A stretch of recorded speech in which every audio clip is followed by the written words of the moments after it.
Olá, sejam bem-vindos a mais um episódio do nosso projeto Matemática do Zero.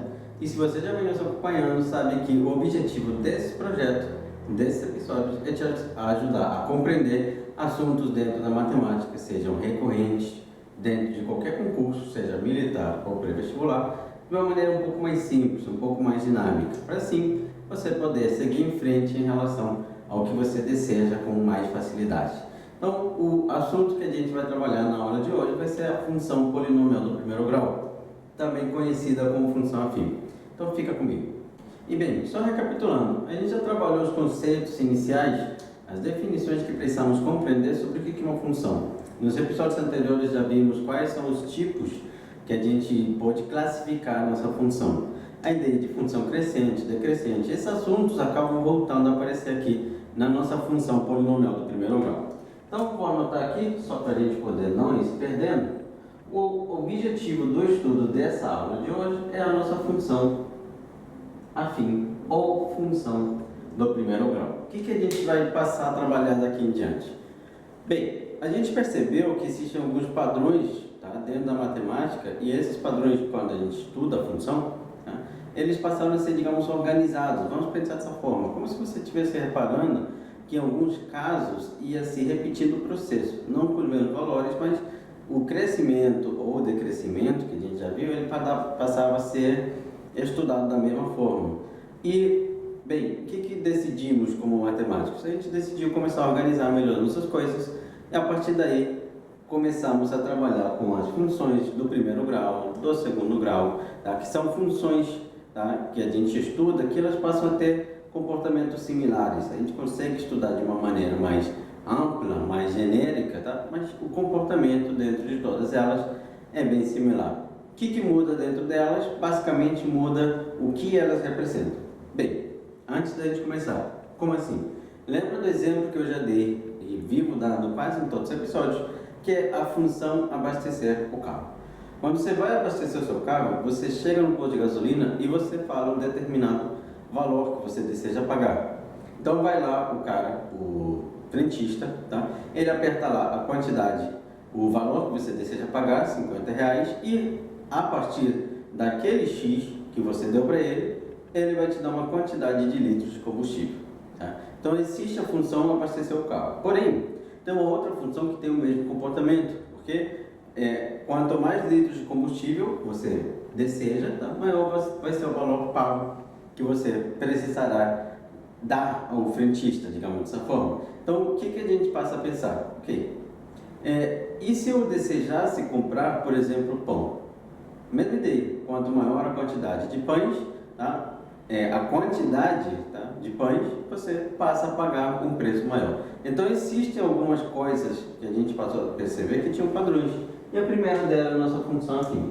Então, sempre que se estiver trabalhando com alguma função, a minha função afim, o que ela vai passar a ser? É toda função que seja escrita da forma f de x igual a ax mais b. Ok, Nelson, você não tinha colocado até a aula de hoje nada de f de x igual a ax mais b, nada de... Ou seja, eu tinha trabalhado um pouco função, mas tinha trabalhado um pouco a ideia da fórmula, porque a gente já trabalhou o conceito de função. Então, o que eu acabei de escrever?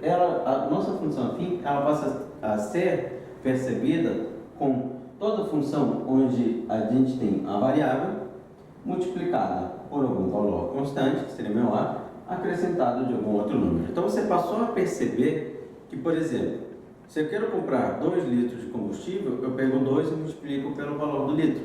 Se eu quero comprar 2 pães, eu pego 2 e multiplico pela quantidade, pelo valor de cada pão. Então, existe um padrão.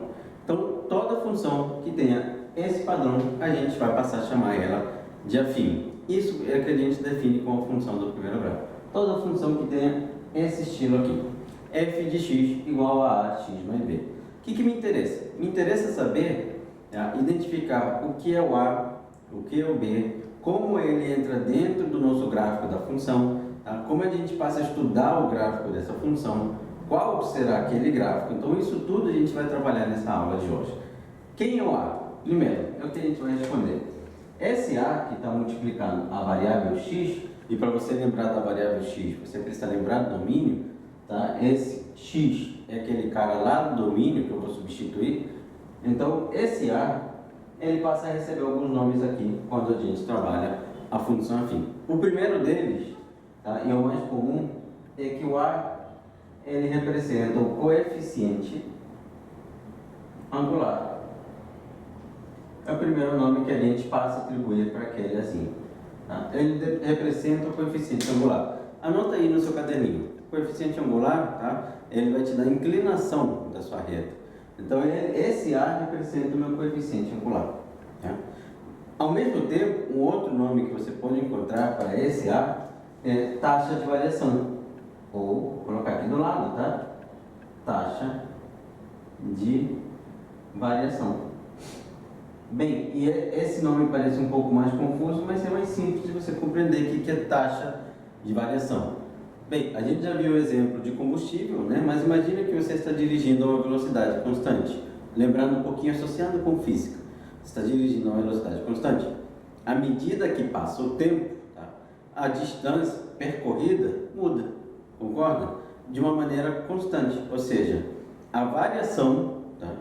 Da distância em função do tempo é o que? É minha velocidade. Então, o que a gente está trabalhando aqui?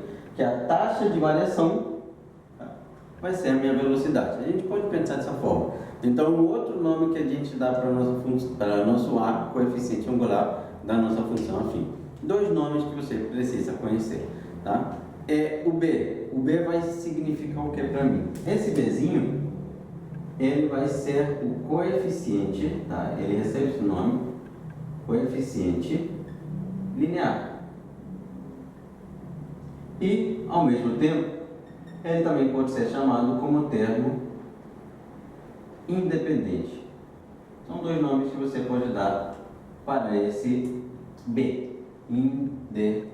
Opa, copiando aqui tudo errado. Independente. Então, a gente pode chamar o B como coeficiente linear e, da mesma maneira, de termo independente. Dois nomes que a gente pode atribuir. Tá? Quando a gente for ver a parte do gráfico, por enquanto estou só no início, daqui a pouquinho eu vou trabalhar o gráfico, esse B, esse coeficiente linear, ele vai determinar um ponto onde eu vou passar pelo eixo Y. Você vai ver isso com calma. Então fica tranquilo. Então beleza, eu já dei o nome de A de coeficiente angular e B de taxa de variação média. Aqui eu tenho o o A, coeficiente linear, ou taxa de variação média. E o B sendo o meu coeficiente linear ou termo independente. Alguns exemplos para a gente poder ilustrar. Tá? Exemplos, só para a gente poder entender melhor o que o Nelson está trabalhando. Bem, um exemplo clássico que a gente pode trabalhar, sim, só para a gente poder colocar, eu não lembro qual foi a função que a gente trabalhou naquela aula, mas quando a gente trabalhou a função injetória, trabalhou uma função do primeiro grau. 3x menos 5, por exemplo. Essa função 3x menos 5 é uma função do primeiro grau. Porque olha como é que ela é construída. Tem o x multiplicado por algum valor 3, constante, e somado ou diminuído por algum outro valor constante, que é o número 5. No caso aqui, menos 5. Tá? Então, todas passam a ter essa cara. Uma outra função do primeiro grau. 10 menos 4x. Olha só, tem um valor multiplicado x e tem alguma coisa somada ou sendo diminuída. Então, essas funções que você passa a verificar que o x está sendo multiplicado por algum valor somado ou diminuído, esse valor está A ou B, ele pode ser qualquer número real, é o que a gente vai chamar de uma função do primeiro grau. São dois exemplos aqui. Nesses dois exemplos, quem vai ser meu A? Meu A vai ser o cara que multiplica o x e o coeficiente angular dessa função é o número 3. Quem vai ser o B? O B é o cara que não multiplica x nenhum, porque o termo independente vai ser o número menos 5. Então, para essa primeira função, o A vale 3 e o B vai valer menos 5. Perfeito. Da mesma maneira, essa segunda função eu também consigo identificar, só olhando para ela, quem é o A e quem é o B. O A vai ser o número que acompanha o x, menos 4, e o B vai ser o número que não acompanha x nenhum. Por isso que é chamado de termo independente. Estou livre, estou independente, estou livre, não dependo de ninguém. É meu B. Já o A ele é o coeficiente linear, ele depende do x, ele está ali grudadinho do x. Tá? Dois exemplos de funções, certo? Ambas sendo funções afins. Olha só, um detalhe importante. S, A e B, tá? Eles podem ser qualquer número real, A e B, pertencentes aos reais. Eles necessariamente podem ser qualquer valor número real que você possa imaginar. Por exemplo, eu também posso ter f de x igual a 3 menos raiz de 2 vezes x. Olha só, meu a, que é o número que acompanha o x, é o raiz de 2. Então o a dessa função vai ser o menos raiz de 2, que é o número que acompanha o x. E o b vai ser o número que não acompanha x nenhum, que será o número 3. Só alguns exemplos para a gente poder entender como é que é identificado o meu a e meu b. Bem, raiz também pode ser fração, então, claro, eu posso ter f de x sendo igual a 3 quartos de x menos 5 terços. Ou seja, você também pode ter qualquer número real ali, sendo o seu a e seu b. Perfeito, só estou ilustrando, só estou mostrando o que a gente trabalha dentro de uma função do primeiro grau. Então, meu a vai ser o quê? O coeficiente linear ou taxa de variação, meu b, coeficiente linear ou termo independente. São esses dois nomes que a gente dá para cada uma dessas variáveis. Aqui, esse a e b a gente chama de parâmetros. Tá? Então, esses são os meus parâmetros a e b, sendo eles qualquer número real. Tá? Em alguns casos, a gente costuma separar, tá, o valor do a dizendo que ele precisa ser diferente de zero. Isso porque a gente já viu lá atrás, em função crescente e decrescente, que a minha função constante, que foi o outro caso de função que a gente viu, ela varia o x, mas ela se mantém sempre o mesmo resultado. Então não muda o valor do x, então ela é sempre constante. E a construção dela vem também da função do primeiro grau, porque o a valeria zero. Mas não deixa de trabalhar a mesma ideia que estou comentando aqui sobre a minha função. A diferença é que o a, número que acompanha o x, seria o zero, porque não tem x nenhum na minha função. Tá? Então, só um pequeno parênteses ali para a gente poder continuar. Aqui, na função do primeiro grau, é importante você conhecer seu gráfico. Então, qual é o gráfico da função? O gráfico. Antes da gente ir para mais partes interessantes. Lembra que aqui a ideia é só trabalhar o conteúdo de uma maneira um pouco mais superficial, que você compreenda o que está sendo dado dentro da sua sala de aula ou o que você está vendo aqui dentro do curso comigo. Então, só para você compreender um pouquinho melhor sobre o que é a minha função do primeiro grau. Um pouco mais dinâmico, não tão teórico, igual surge em alguns livros. Então, qual é o gráfico da minha função do primeiro grau? Vou separar em dois, igual todo mundo faz. O primeiro vai ser um gráfico. Lembra que gráfico, eu já falei na aula passada que a gente constrói ele dentro do plano cartesiano. Tá? Então, esse eixo horizontal é o x, esse eixo vertical é o y, e o gráfico dessa função do primeiro grau ele vai ser uma reta. Uma reta podendo ser crescente. Lembra de crescente? Lembra dos exemplos que eu dei de crescente, decrescente? Então, uma reta crescente quando o valor do a for um número positivo. Eu acabei de comentar no início da nossa aula que existe um padrão. Então, a gente passou a verificar que sempre que pegávamos funções do primeiro grau, ou seja, que tinha um x aqui, com o expoente sendo 1, e um outro detalhe que você pode colocar na cadeira, elas passavam a ter o mesmo comportamento. Ou seja, sempre que você pegar valores positivos para o meu a, por exemplo, esse cara e esse último, você reparava que a função que você tinha era uma função crescente. Olha só, a positivo você tem uma reta crescente. Se o a for um número negativo, eixo x, eixo y, você passa a ter uma reta decrescente. O a sendo um número menor do que zero. Então, olha só, eu tenho o gráfico dessa função sendo uma reta, essa reta podendo ser uma reta crescente ou decrescente, tá? Lembra de crescente subindo, decrescente caindo, isso tudo em função do meu a. O a sendo positivo ou o a sendo negativo. Alguns detalhes que a gente precisa conhecer inicialmente sobre a nossa função do primeiro grau. Bem, apaguei o quadro, então só para a gente poder ir se aprofundando um pouco mais dentro dessa função do primeiro grau, para a gente poder compreender o que eu coloquei. Eu sei que eu coloquei somente o A maior do que zero e A menor do que zero, porque eu já tinha comentado que quando A fosse igual a zero, a nossa função ela é constante, então é uma reta constante.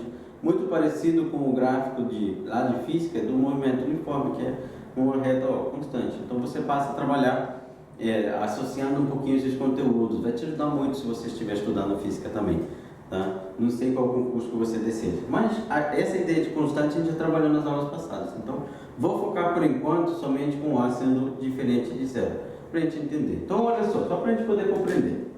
Eu vou pegar um exemplo aqui, f de x sendo igual a 5x menos 4, uma função do primeiro grau. Por que ela é do primeiro grau? Você vai poder afirmar que essa função que eu te dei é uma função do primeiro grau quando o expoente do x for 1. Tem algum expoente? Não. Aí lembra um pouquinho de potenciação, de exponencial. A gente vai ver nos próximos episódios a parte de exponencial. Quando não tem nada aqui no expoente do meu número, o expoente é 1. Então, o maior expoente do x, ele é 1. Não tem nada de x ao quadrado, x ao cubo, tem nada disso aí por enquanto. Então, eu tenho que a função 5x menos 4 é uma função do primeiro grau, onde o coeficiente angular dessa função, que é o A, é o número 5. E o coeficiente linear dessa função é o número menos 4. Pronto. Beleza. Mas, Nelson, a gente trabalhou quem é o A e quem é o B, mas não sabemos ainda como determinar eles. Vai com calma. Por enquanto, só estou na parte introdutória. Daqui a pouco eu já vou trabalhar com você como é que a gente vai fazer para determinar eles. Mas vamos compreender, verificar se realmente quando o A for positivo, eu terei para essa função um gráfico crescente. Como é que a gente pode fazer para determinar o seu gráfico, Nelson? A gente faz da seguinte forma. Está aqui meu plano cartesiano, só um exemplo mais prático, onde eu tenho 5x menos 4 sendo a minha função do primeiro grau. Tá? Essa função do primeiro grau, o A vale 5 e o B vale menos 4. O que você pode notar? Nota o seguinte, para eu poder construir o gráfico de uma função do primeiro grau, e isso é muito importante para você, eu preciso lembrar que o gráfico é uma reta. E pelos postulados que a gente vê lá na geometria plana, uma reta, para eu ter uma reta eu preciso de 2 pontos. 2 pontos determinam uma única reta. Então, para eu construir o gráfico de uma função do primeiro grau, eu basicamente preciso de 2 pontos, porque 2 pontos determinam uma única reta. Então, o que eu tenho? Eu terei, lembrando, eu já dei essa ideia de plano cartesiano. O plano cartesiano é um plano de coordenadas, tá? X e y é ponto. Então, eu terei 2 pontos, x, y, vou botar aqui uma tabelinha, para a gente poder visualizar com mais facilidade. E vou determinar 2 valores de x e 2 valores de y que façam parte daquela função. Como assim? Imagina que meu x vale 0. Qual será o valor do y, que é o resultado, quando eu substituo o x por 0? A gente já viu essa ideia de valor numérico. Qual será? 5 vezes x, ou seja, aqui eu teria o seguinte, seria 5 vezes o 0 menos 4, que dá 0, menos 4, que vai me dar menos 4. O resultado que eu tenho quando eu substituo o x por 0 será menos 4, ou seja, eu tenho que, quando o x valer 0, o y terá que ser menos 4. Perfeito. Ou seja, o que você acabou de fazer, Nelson? Me explica um pouquinho melhor. Eu acabei de determinar um ponto da nossa reta. Lembra que a função do primeiro grau é uma reta? Eu acabei de determinar um ponto dela. E 2 pontos determinam uma única reta. Então, eu consigo construir o gráfico dessa função. Um outro ponto que eu poderia pegar, isso aqui eu estou chutando valores, não tem problema nenhum. O padrão que a gente costuma fazer é sempre o x, 0 e y, 0, que fica mais fácil para a gente. Eu posso chutar qualquer valor. Então, eu vou atribuir o valor do x sendo, por exemplo, 2. Qualquer valor mesmo, olha só, chutei 2. E aí, o que a gente conhece por valor numérico? 5 vezes 2 menos 4 vai ser 10 menos 4, que vai me dar 6. Quando x for 2, o valor numérico, que é o resultado, que é o y, vai valer 6. Como é que a gente vai colocar esses pontos no plano cartesiano? Lembra da aula que eu te falei sobre coordenadas? Eu te dou o lugar exato onde você vai sentar dentro da sua sala de aula. Essa é a ideia de coordenadas. Então, quando eu olho para o meu plano cartesiano, quais foram as coordenadas que eu encontrei? Primeiro, o x, que é o eixo horizontal, que vai me dizer se eu ando para a direita ou para a esquerda, o que vale zero. O que isso quer dizer para você? Que você não vai nem para a direita nem para a esquerda. Você fica parado onde? Na origem. Você está parado aqui, no ponto zero. O y ele vai representar para você o quê? Se você sobe ou desce no plano cartesiano. No caso aqui eu vou descer 4 unidades, menos é para baixo. Então, 1, 2, 3, 4 unidades. Encontrei esse ponto aqui. 0, porque eu não ando nem para a direita nem para a esquerda. Menos 4, porque eu desço 4 unidades. Perfeito. O outro ponto que eu tenho é 2 e 6. O x valendo 2 quer dizer que eu vou andar 2 unidades para a direita. Então, 1, 2. Perfeito.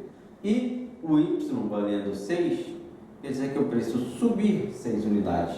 Então, vai ser 1, 2, 3, 4, 5, 6. Então, olha só os pontos que eu encontrei. Vou marcar aqui, igual a gente faz.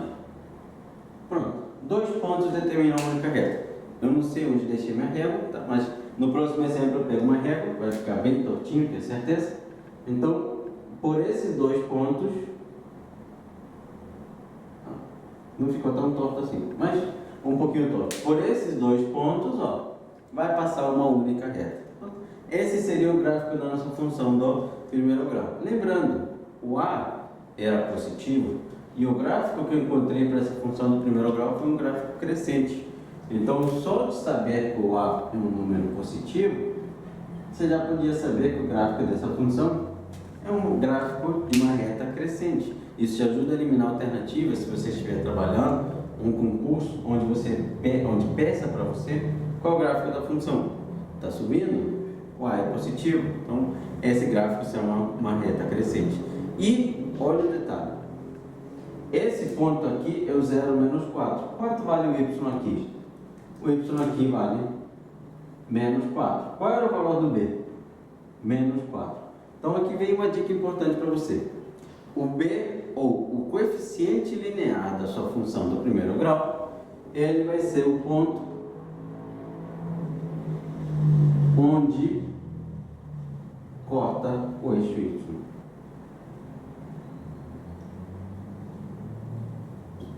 O b, ele vai passar a representar o ponto ou lugar onde você corta o eixo y. Meu a representa a inclinação, tá? Ele passa a me dizer se a reta é crescente ou decrescente, para cima ou para baixo. A gente acabou de ver esse gráfico. E meu b vai representar aonde eu corto o eixo y. Perfeito? Então, esse aqui é o gráfico que a gente tem para essa função 5x menos 4. Ok, então já estamos começando a trabalhar o que meu a e meu b representam dentro de uma função afim. O a vai me dizer se a reta está subindo ou está descendo, crescente ou decrescente. O b vai representar o ponto onde corta o eixo y, que vai ser o nosso coeficiente linear ou termo dependente. Um outro detalhe que você precisa conhecer, e é importante, que dentro da sua função do primeiro grau, é a raiz da função. Raiz. E o que seria a minha raiz da função? A raiz a gente define como o valor x, ou a variável, é o valor que a gente vai dar para o x, para o qual o y é zero. Isso que a gente define como raiz. Ou seja, numa função do primeiro grau, qual tem que ser o valor de x que eu preciso substituir para que o resultado seja zero? Essa é a minha raiz. Então, a raiz é o valor de x para o qual o y é zero. É assim que definimos a nossa função. Dentro da nossa função, o que é uma raiz? Então, isso é que a gente define como raiz.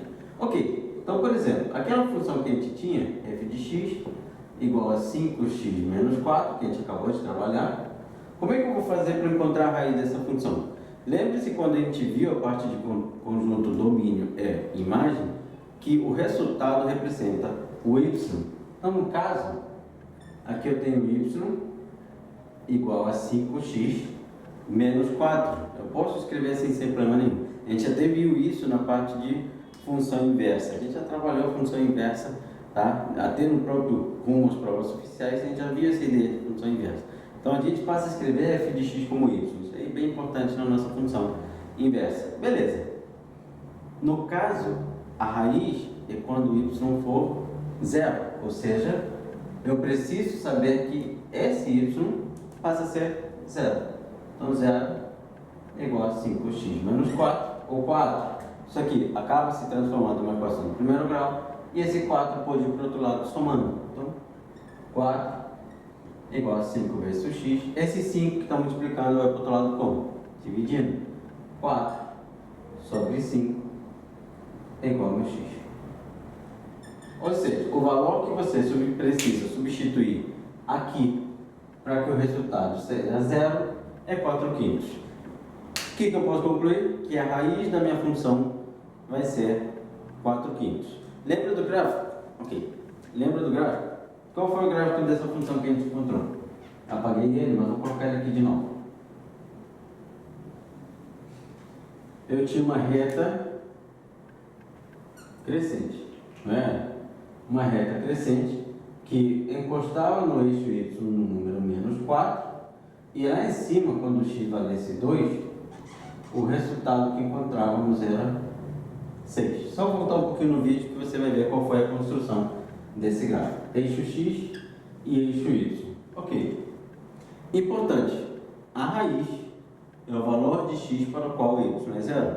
Mais importante ainda, a raiz é o ponto onde você corta o eixo x.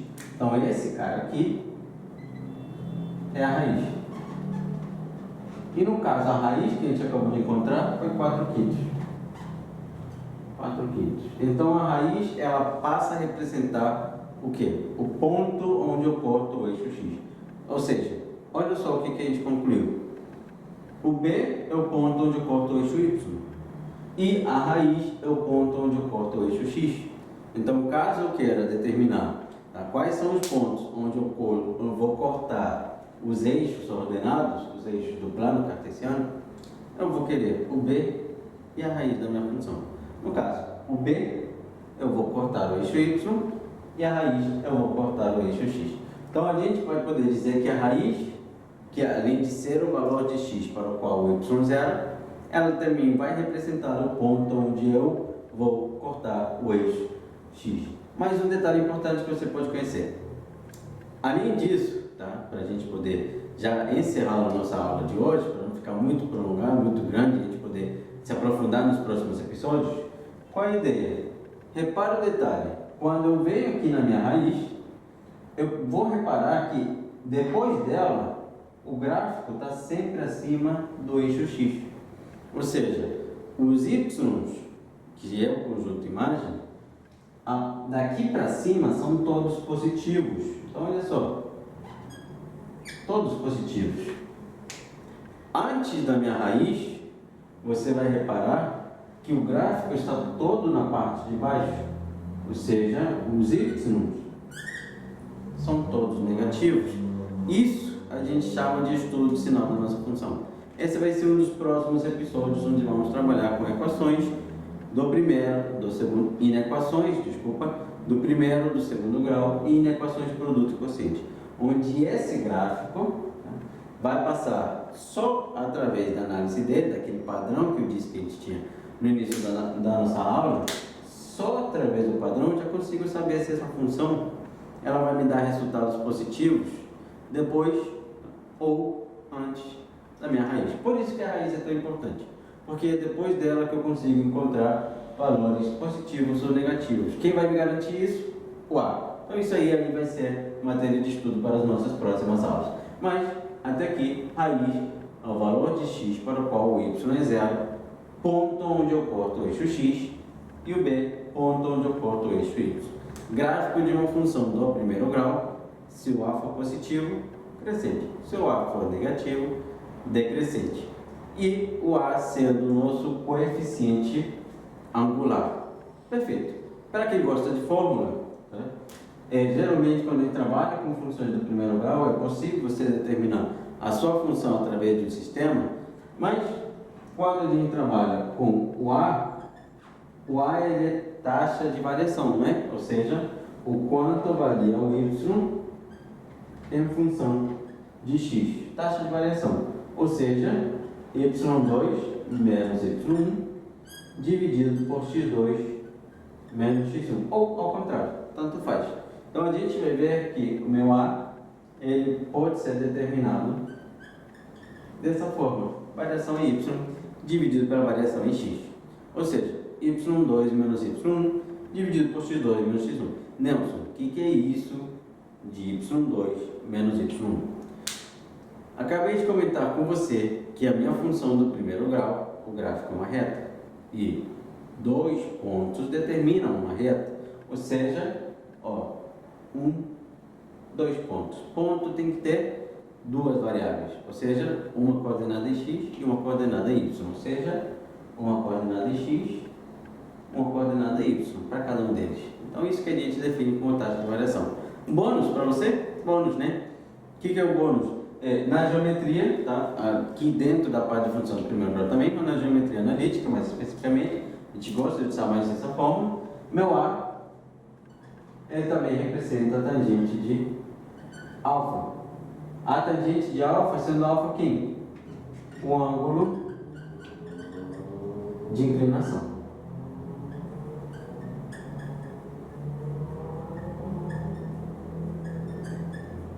Agora fiquei com dúvida se eu cortei essa parte aí. Mas tudo bem. A é a tangente de alfa que representa também um ângulo de inclinação. Perfeito? Então isso que a gente define sobre um coeficiente angular. Algumas fórmulas para quem gosta. E para quem não gosta, pode continuar trabalhando da maneira que sempre viu. Só estamos introduzindo essa função que tanto acostuma com ele em alguns concursos. Bem, e com isso chegamos ao final de mais um episódio que a gente trabalha aqui, que é o nosso projeto Matemática do Zero, onde o objetivo é trabalhar de uma maneira um pouco mais simples os assuntos que você vê no seu curso, aqui no curso comigo ou em qualquer outro lugar que você esteja estudando. O objetivo é só de simplificar os assuntos, não ver eles tão aprofundados de maneira teórica. A gente vê mais aprofundados nos outros projetos, como de olho nas provas ou o nosso projeto rumo às provas oficiais.